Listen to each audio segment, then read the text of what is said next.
Every year, preseason testing ends the same way.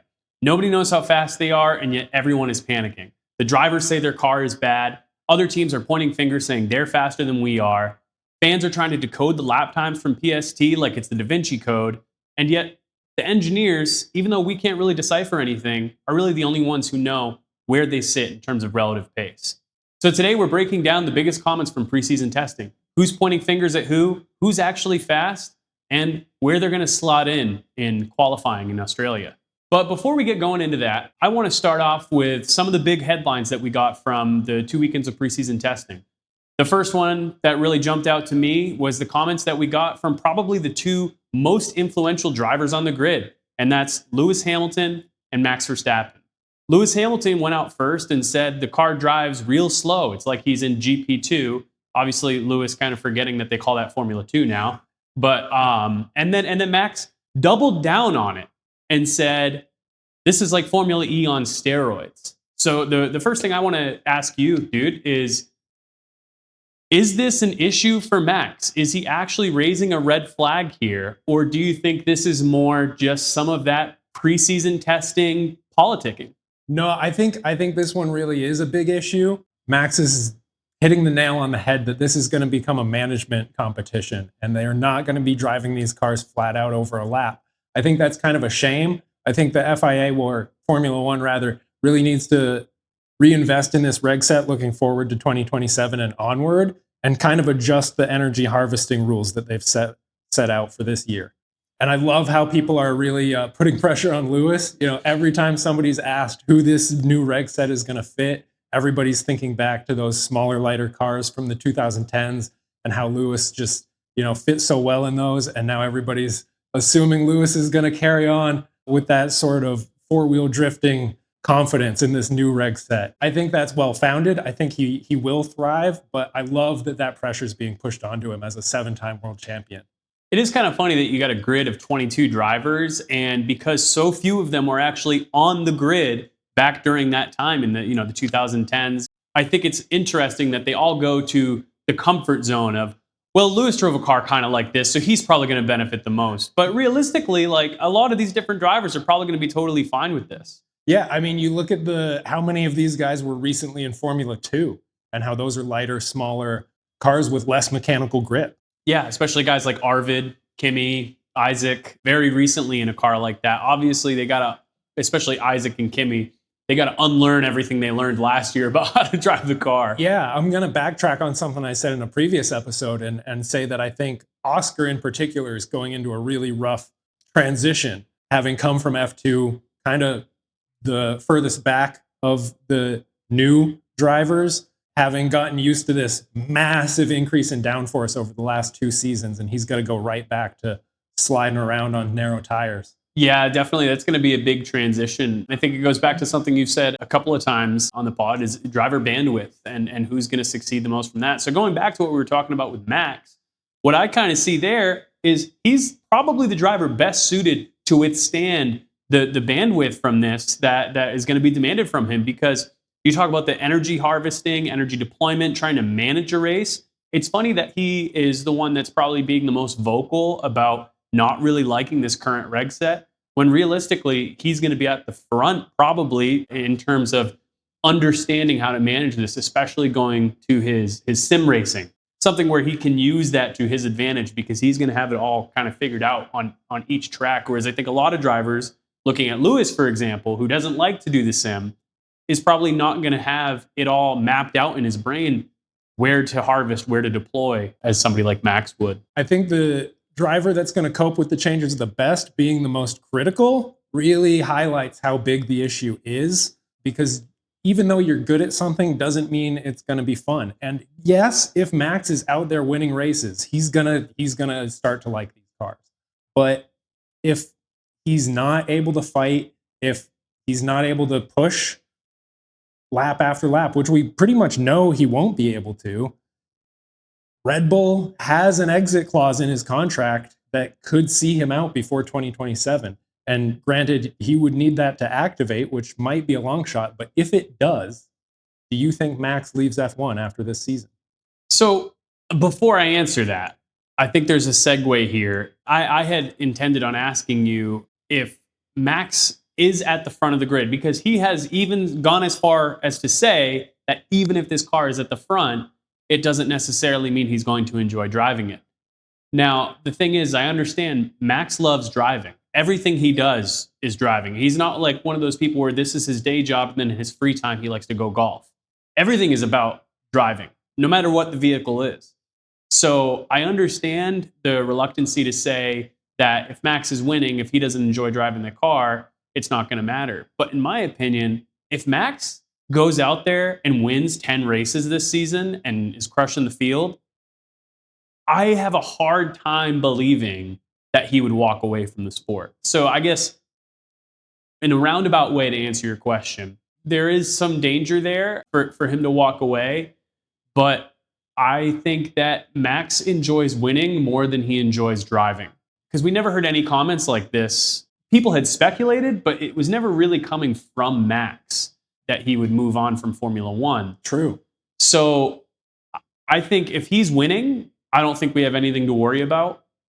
So I think he's going to enjoy it. How about you? Do you think there's a serious risk, even if he's winning, that he leaves the grid? Yeah, I do. I think it's going to come down to how these regs are evolved looking ahead to future seasons. And I think Max is going to have both of his eyes right on that revision. So going to the politicking of it all, do you think that there's maybe an ulterior motive for Max and Lewis having made these comments, some excuse-laden things before they get into these cars in an actual quali? If anything on Max's side, I think it is specifically to pressure F1 into addressing these issues, because he's at the peak of his career. He is far and away the most desired wheelman on the face of the earth right now.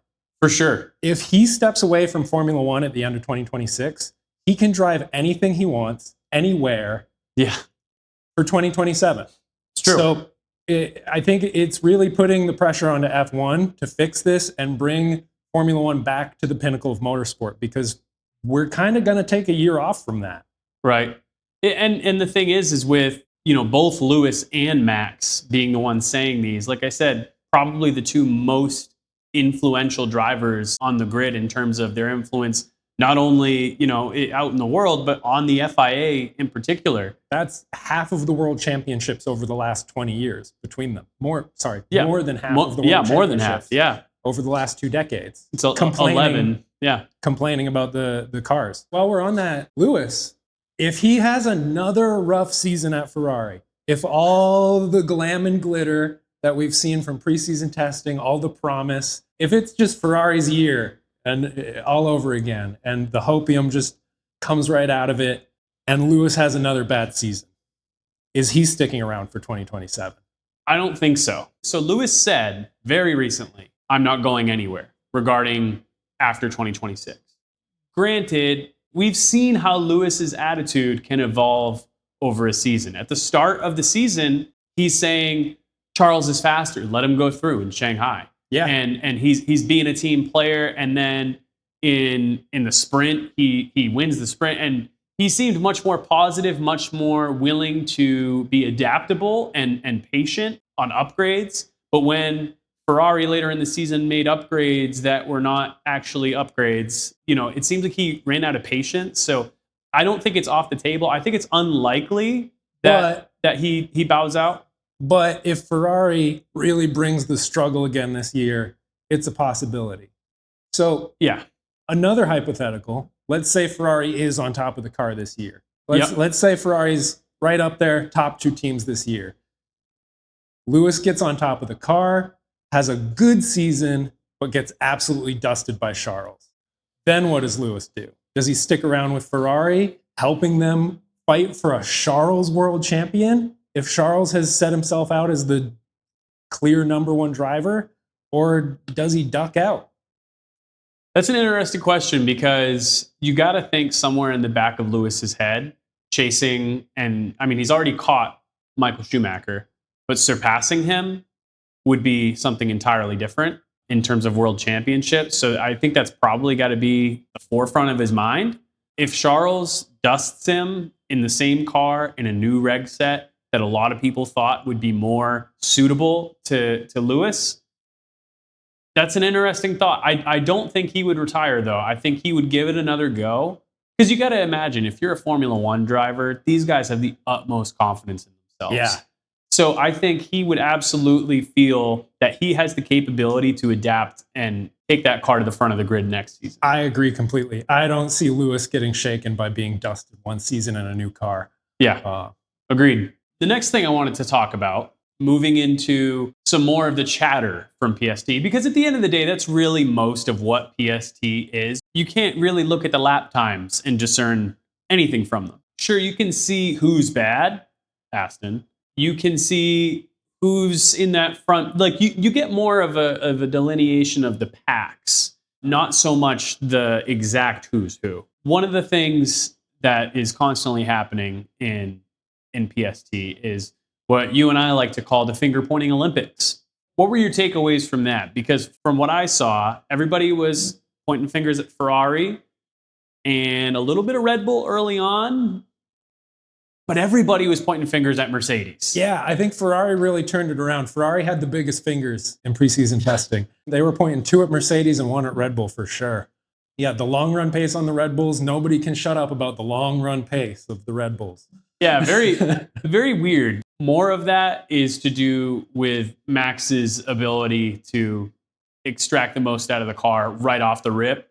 Because in day one of the first session of PST, Max is doing those aggressively hard downshifts to just harvest as much as he can, keeping those revs high in those corners. The next day, everybody was trying it. And poor Aston, gosh, they tried it and destroyed the gearbox. Yeah, their gearbox is shattering. But yeah, the Red Bull long run pace looks killer. Ferrari brought an incredibly impressive aero pack. It looks basic and refined until you start to look close, and then you can see the rear diffuser. I mean, they showed off that flippy-do rear wing, which I'm still not sure isn't just a preseason testing gimmick. I think it most likely is. That's a lot of force bearing down on that wing with just the single hinge on each side. That's just a lot to ask, I think. The way it rotates back, I feel like it's going to destabilize the car under braking, which would mean that, to avoid that, they would have to close their straight mode sooner than other teams. It would have to move faster than it currently did. Yeah, watching it rotate, I think it makes sense how it opens the 270-degree rotation way, but then it going just, back into cornering mode. Yeah, you wish it could just keep rotating the same direction and finish that last 90 degrees, but it's got to go all the way back. And I think Alpine's rear wing, as simple as it seems, I think that could turn out to be a gimmick too, because the mechanism is just got to be so over-designed to hold that kind of force, pulling the wing back up at 200 kilometers an hour. Were there any reliability issues during PST for Alpine with the wing? There really weren't. I think they're probably okay. It's got connections on the ends and in the middle. Yeah, the mechanism is in the center. It's a single mechanism design. And then McLaren, they're boring, which is smart. Ferrari looked very polished. It looks like they kind of brought all of their guns to the fight. Yeah, I mean, before seeing what guns everybody else had. I mean, they brought a rear wing that we think might not get raced. Right. Yeah. It's and notice they only did 6 laps on that rear wing, and look how much torque it generated. Yeah, I think that was 100% the point of it. I did see one argument that kind of made it make sense, because the whole generating lift thing is confusing.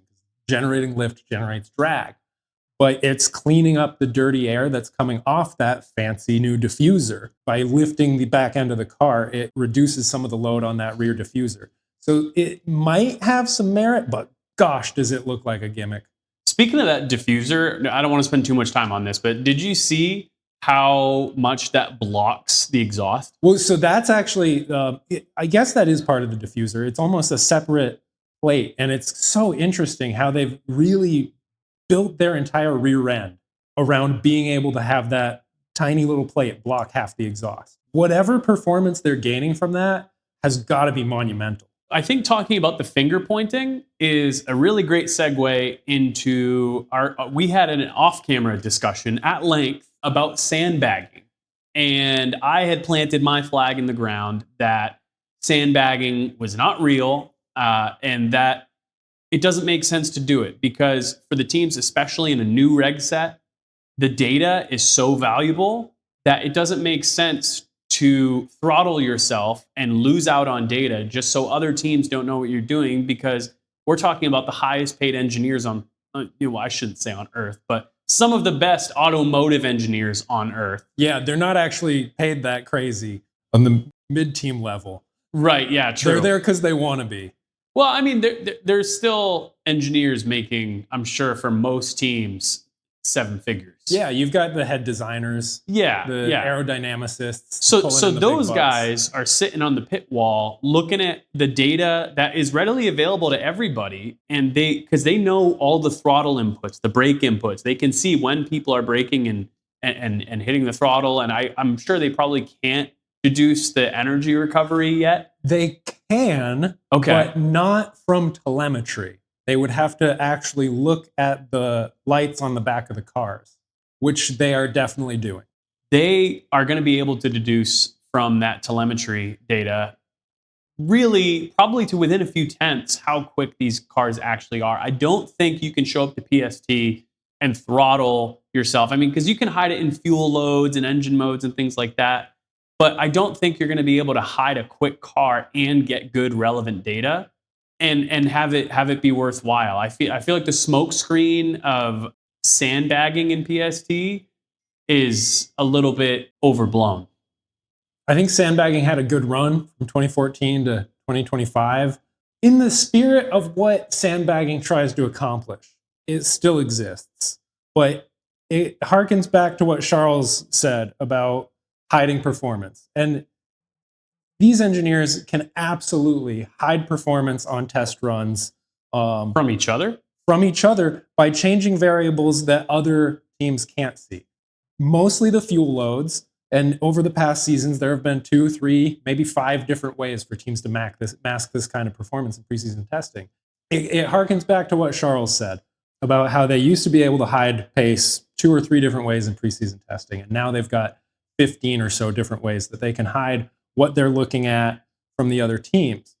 It makes sandbagging obsolete because even if you weren't trying to hide what you're doing, it's so convoluted that it can't be discerned. There are so many variables in these new cars that even if you're trying to sandbag,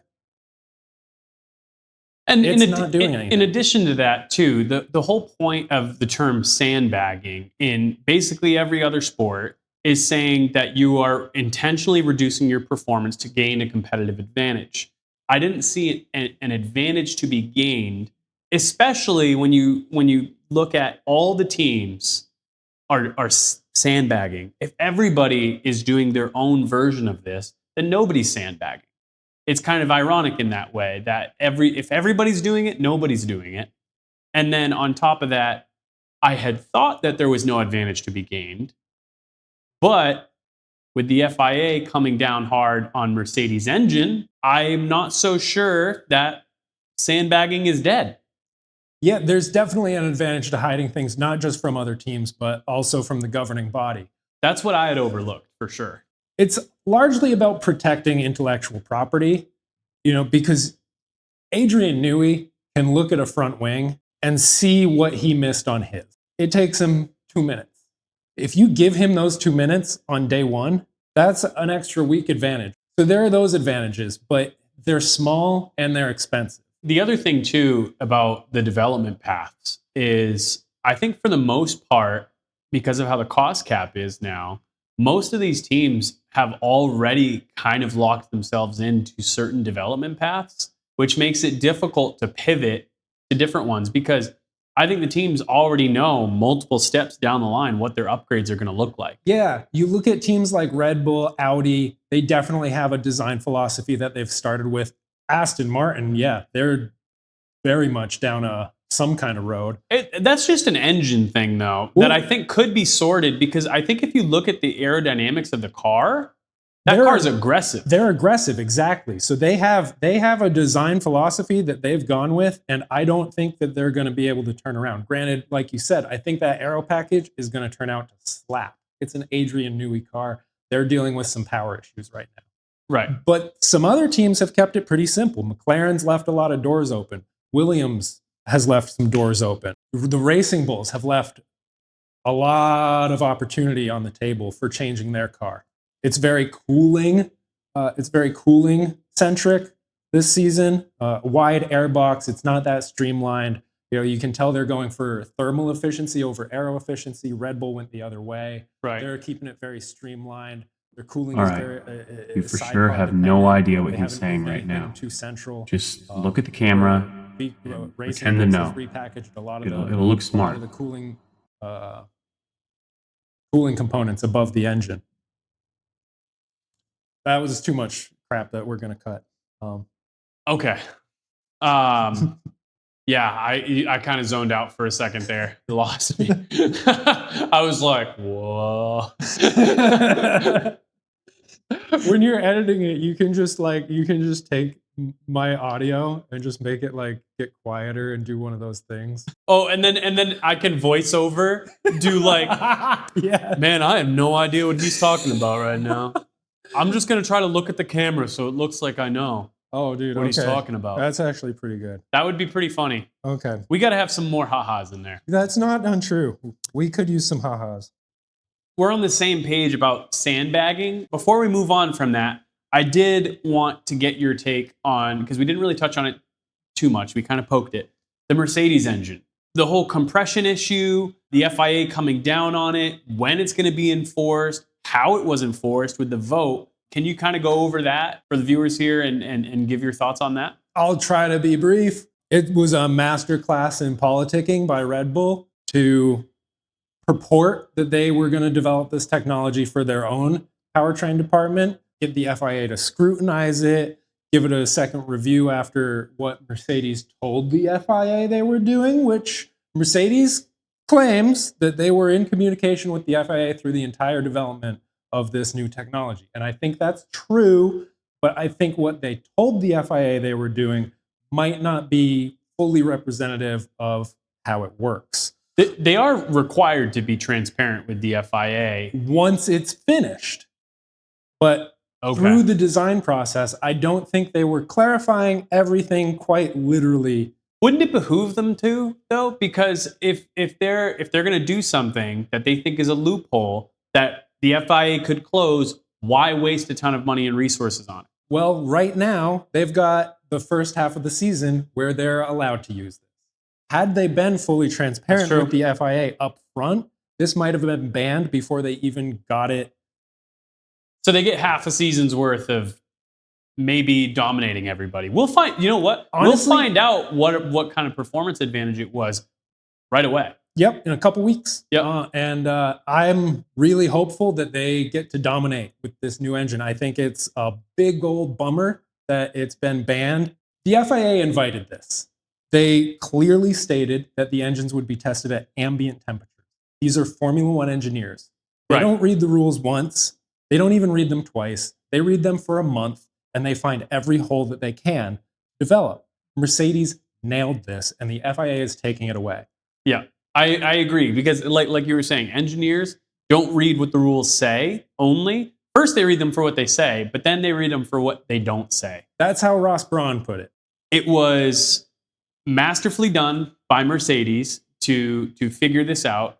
I don't think, I'm just honestly surprised that there weren't more teams that had done it, but I think it might be cost to benefit analysis by the other teams. Whereas Mercedes probably already has the ability to do certain things like this, because I'm not sure if you saw how it was manufactured, but it's some crazy 3D printing technology that they're using to build these pistons. I think that's probably part of the argument Red Bull used to the FIA to try and get this shut down, because part of the idea of Formula One, and is the sole reason that we've gone towards this very questionable electrification, is to keep the cars relevant to road-going cars today. And to incentivize engine manufacturers to participate in the sport. And to push mechanical technology to the benefit of consumers. That's been a big part of what makes Formula One culturally relevant. Well, not only that, but I do think a big thing is keeping engine manufacturers involved, because you look at this reg set, and when GM joins us in 2029, assuming Honda sticks around, we're going to go from 4 manufacturers. We lost one, so then there's 3 that are from the previous reg set, to now that'll be 6. Yeah, I mean, I think Formula Ones, I think they've had as low as 2 before, and They don't like that though. I mean, it was fine. I am really disappointed that the FIA has stepped in and banned this for the second half of the season. But having lived through the split turbo era and what happened from 2014 to 2018, I am so glad they did. You're glad that they I'm glad they put a nipped kibosh this. on it. I'm glad they nipped this in the butt. If this was going to be the split turbo all over again, that. Again, though, like even with the split turbo, I don't think it's fair to penalize the team for doing what is the very nature of the sport. A lot of people call this the engineering Olympics. I agree completely. It's totally not fair. I am so glad they did it. You just think it's in the best interest for spectators. Yep. It's coming from the guy who wants the big fat gaps. Yeah. Come on, have some consistency, bro. I love where it's going with a 4-team block out front. But when you have one team and it's just those 2 drivers finishing races by 30, 45 seconds ahead of the rest, not one driver, not like Max off and finishing 30 seconds ahead while Checo's back in P7. Both drivers finishing 40 seconds clear of P3. It's fun for a year or 2, but that went on for 4 seasons. Realistically, other teams would have been able to adopt the same strategy. And here's the thing. We don't even know what kind of performance gain it's going to give them. That's my big problem with them having done this, because there's so many different things, like with the rear wing and how many elements can move. Maybe Ferrari's 270-degree wing there. What if that's a huge advantage? And then all of a sudden everybody's like, well, we didn't think of that. Make that illegal. That makes no sense to me. And the thing is, because we don't know the advantage that that's going to give yet, it doesn't make any sense to me for them to ban it. I'm going to get an angry text from Graham on this one, but that's a finger that generally Ferrari gets to point more than anyone else, is the "we didn't think of that, ban it" finger. Other teams don't get to point that one at Ferrari as often as Ferrari gets to point it back at them. You get the point there, though. For sure. That we don't know the performance gain, so it doesn't make sense to ban it. I think the performance benefit is known to the parties that banned it, and I think the rest of us are going to get to see that in Australia. So here's the thing. If there is a significant performance advantage from that engine that it deserves being banned, I expect to see Mercedes, McLaren, probably still Red Bull, Ferrari, but at the tail end of those, probably Alpine and Williams. If there's a significant performance advantage that warrants it being banned, that's what I'm expecting to see. I'll throw $20 on a George Russell pole. That I don't think is out of the question, and I don't think that says anything about the performance of the engine, though, being too much, because you really got to see how it goes, not just in one lap pace, but in the performance of a race. If the advantage is significant, it needs to not only affect Mercedes, but McLaren and Williams and Alpine. You know what I mean? Because Yes. if it's very significant, then you should see Alpine and Williams dominating their midfield cohort. Yeah. So if I Fingers don't crossed. see that in Australia, it's just going to make me even more mad that they banned it. What if it's a minor advantage? If it's a minor advantage, honestly, that means Mercedes shouldn't need the FIA to step in and ban something that is more expensive than is worth bringing to the grid. But we don't know what that expense is, because if they already have the component, because the really expensive part about that 3D printing is the machinery necessary to 3D print it. Once you have all that, it's actually not as bad, aside from the material component, like the material that you're actually putting into it. That's the most expensive part. So I think we're on the same page as far as the Mercedes engine goes. Maybe before we proceed, we should just do a couple little Australia bets. How many engine manufacturers are on the podium? I think 3. I'm really being hopeful. I think we're going to have a Mercedes, a Ferrari, and a Red Bull. I'm going George, Charles, Max. If that's the case, not to bring it back to this again, but if that's the case, do we really think they needed to ban the Mercedes compression ratio thing. We'll see how that podium happens. If it happens that way, would you agree that that is all the evidence you need to say it wasn't as big of an advantage? No, because we got to see how that podium unfolds. We got to see how the race goes lap by lap. So you're saying Oscar, Kimi, and Lando not being on the podium? Yeah, they crash or something. Oh, okay. At least That's Kimi. lame. At least Kimi's All three of them are going to crash? No, but Kimi's going to have a up for sure.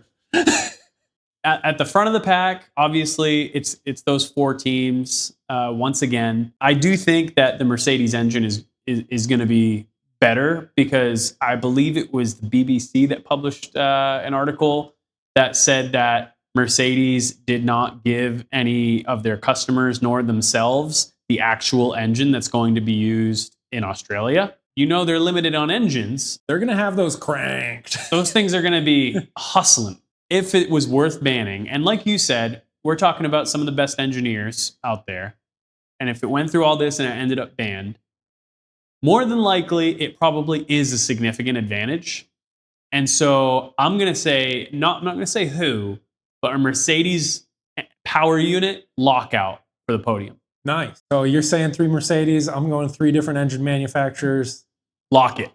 Outside of those 4, who is the next team you think will get points? Let's say both drivers for the top 4 finish in the top 10. What team or teams cracks that? What other team cracks that? Yeah. Alpine all day. Gasly's going to be in the top 10. Gasly points in Australia. Okay, but there's spots for 2 drivers. Is Franco grabbing the other one too? No, definitely one of the Williams. Love you. I'm going Alex though.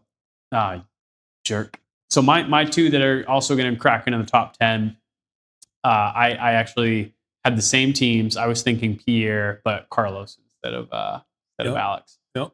Can we talk about what actually matters in preseason testing?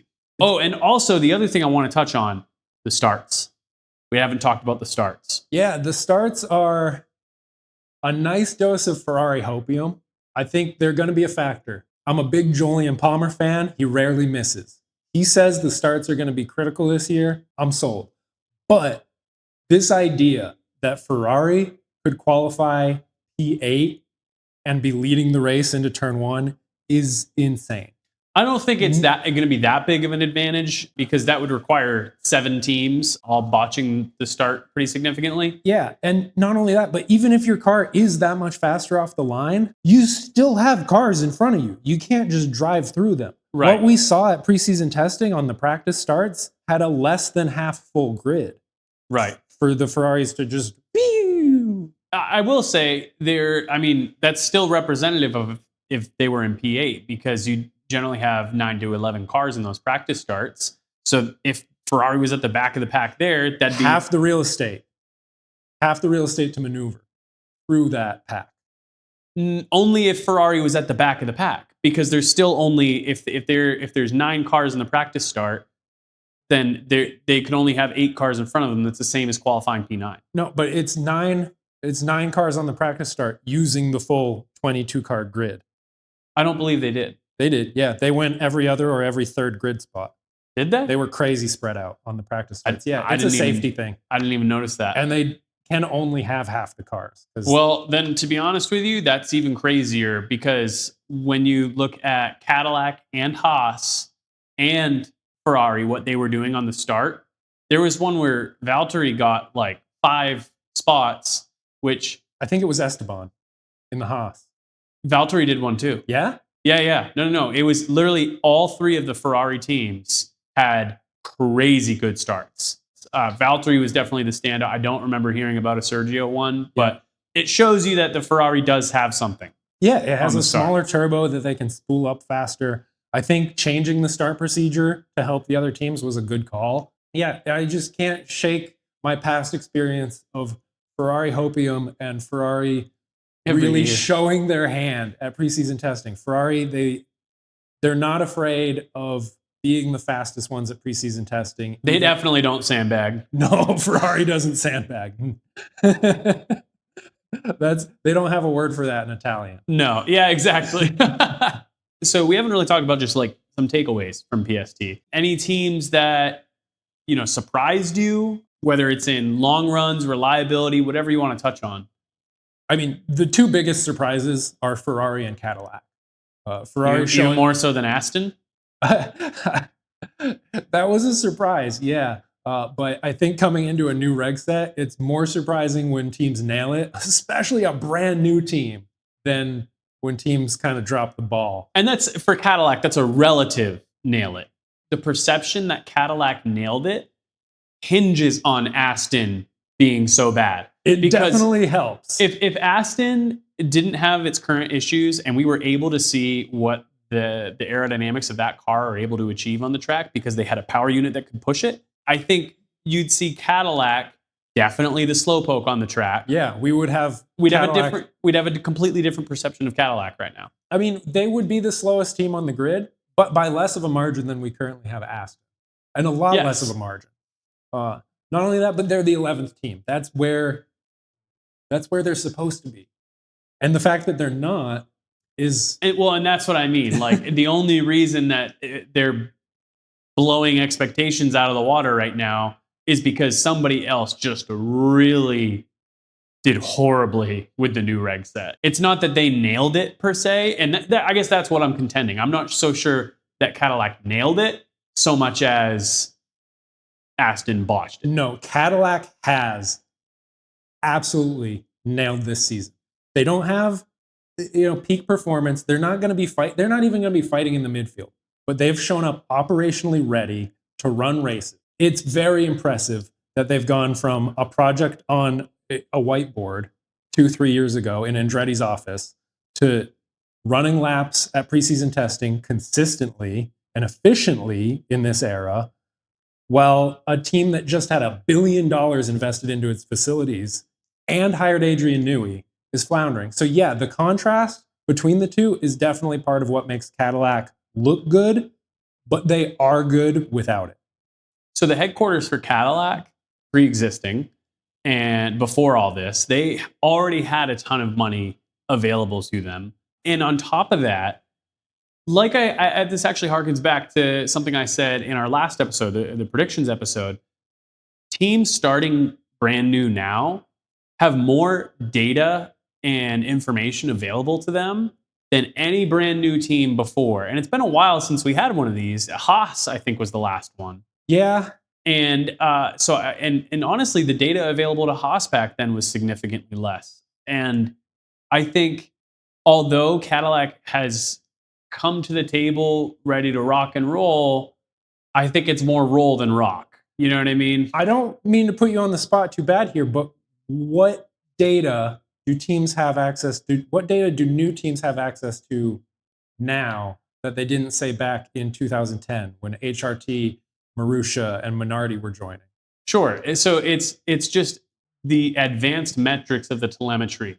Think about 15 years of computer technology. So it's to do with the increase in sensors, basically. Basically, well, and not only that, but I mean just the way that like CFDs work.